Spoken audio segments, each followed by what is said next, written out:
Attention! The following video may contain fun, humor, profanity, personal opinions, political incorrectness, and so on. If you are under the age of 18 or are easily offended by something as simple as gendered words, then I suggest you turn this video off and watch something more suited to you. Something like Sesame Street. Don't say I didn't warn you. G'day guys. Welcome to the channel. Today's video I am continuing with trying to get my Team Associated DR10 to go in a straight line. Now, if you're not sure what I'm talking about and you haven't seen the previous video, I will put at the end of the video I'll have a little link so you can click to see the previous video related to this with what I'm talking about. I've been having some issues with my DR10 and I think I may have found what the issue is, because as I've been doing some testing of the car, it's been having an issue where it will take off and pull to the right. And I can't for the life of me figure out why it would do that. And I adjusted the setup, suspension setup with the camber. I changed the tires. It worked a little bit. However, I figured out that one of the suspension arms was had a bit of slop in it. So what we'll do is we'll head over to the workbench and I will explain a little bit further. Alright, so here is the car. Now, what I was talking about a little earlier on, in the previous video, I discovered that the suspension arm, most primarily the left suspension arm here, the left rear, had some slop. And what I found is, it's a bit hard to try and mimic it, but as you can see how it's a bit hard to tell on camera, but there's a bit of movement back and forth. The wheels going, the suspension arms moving back like that, and the right doesn't do it. And what I've discovered, or what I surmise is, as the car is accelerating, as it would squat down, this wheel would move a bit forward because of the slop, and in turn give it a little bit of toe in, and by doing that was causing it to pull to the right.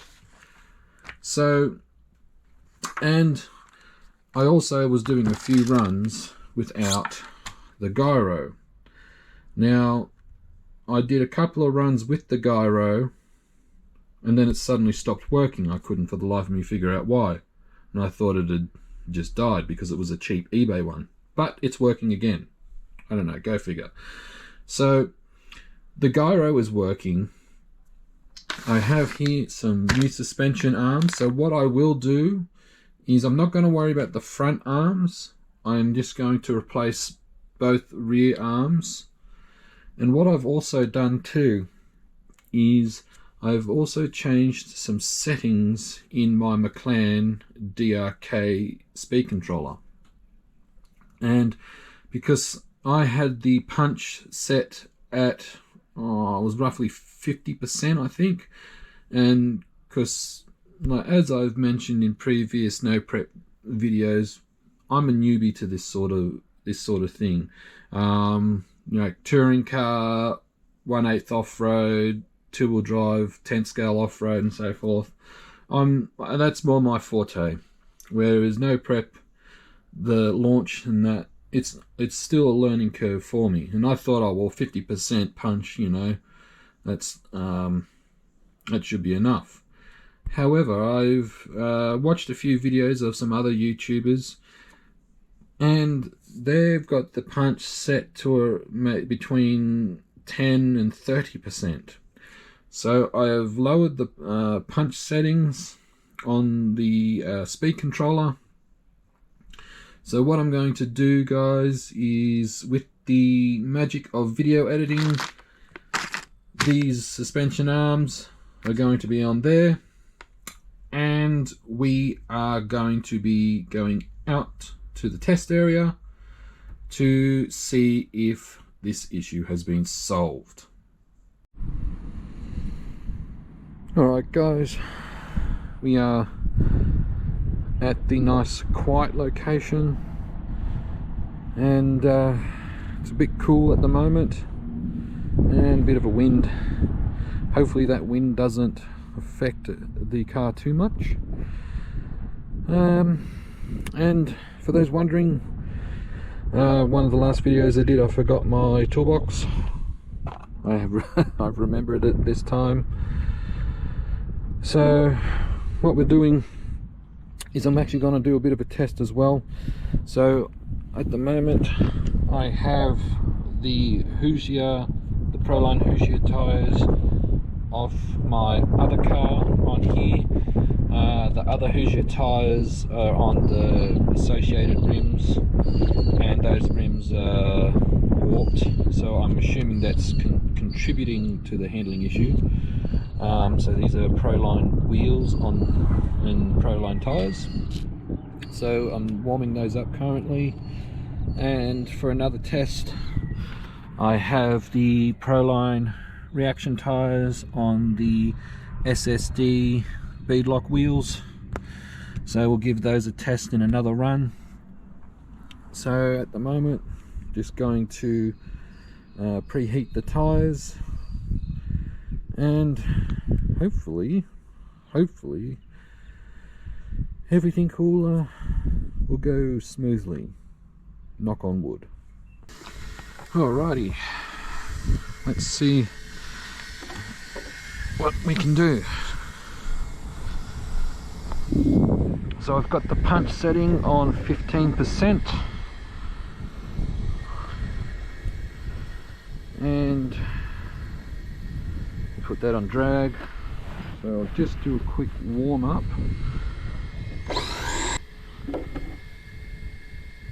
Alright, check the steering. Okay, start. Here we go, guys.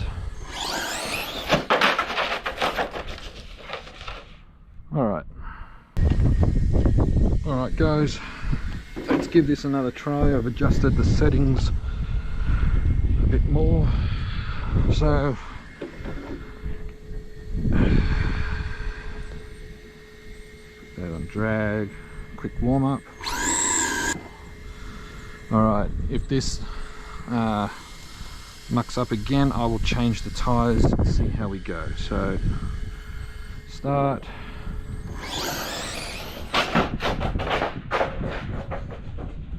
Alright, tyre change, because it seems to be doing what I expected, and that's the tyres are walking. Alright guys, so I've done a tyre change. So I've got the Proline reaction tyres on. I've decreased the throttle punch down to 10%, and I've varied the power stages in which in what percentages and times that the power comes on. So it's just going to be a case of try it and find out. So I'm going to give the tyre warmer a little bit more time, and we'll see how the settings go for this next run. Alright, we'll give this a quick warm up. Alright, let's see how this goes. Start. Oh, look at that! Look at that! What a difference tyres make. Alright. Those failed attempts, I didn't even bother. To see what the time was. All right, that looked really promising. Okay, read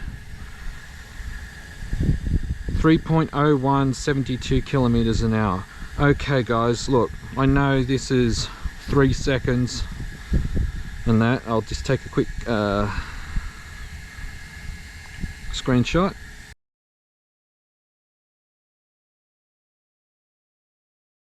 But I mean, that was something. Okay, I think we are heading in the right direction. So part of my issue was the suspension arm, as you saw, because in the previous videos it would pull to the right. I've replaced those suspension arms, and then as you saw in those 2 failed runs, it would take off and it would start veering like that, and that was the Proline Hoosier tires walking, as I put it. They're basically, as the tires expanding, it's causing the chassis to move like that, and as it moves it's walking like that, and that's what's causing the issue. But as you just saw, that was one hell of a run. I mean, it wasn't fast, but it is a step in the right direction. So I'm just going to let this cool down now, and we'll see if we can do another run. Alright guys, I've done a few changes to the speed controller parameters. That run that I did, the power intervals were 0.3 seconds, and that was over 5 stages I've got it set up for. So over these next 5 stages I've lowered the time from 0.3 to 0.2 seconds. Punch is still at 10%, so hopefully it's another successful pass. I just reapplied some traction compound to the tires, and they're just currently heating up. So in the magic of editing, we'll do the next run. Alright guys, let's do this. And it's magpie season.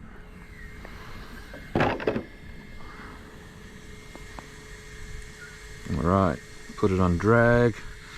Quick warm up as always. Oop.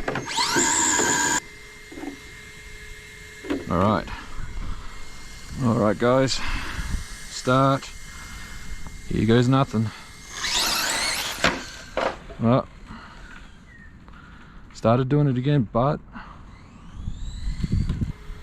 alright,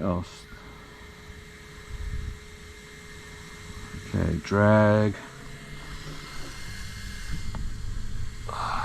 Okay, I've got confidence, but we'll see how we go.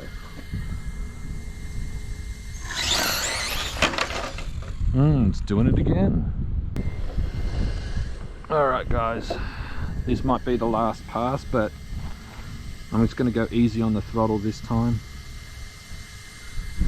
Alright. No.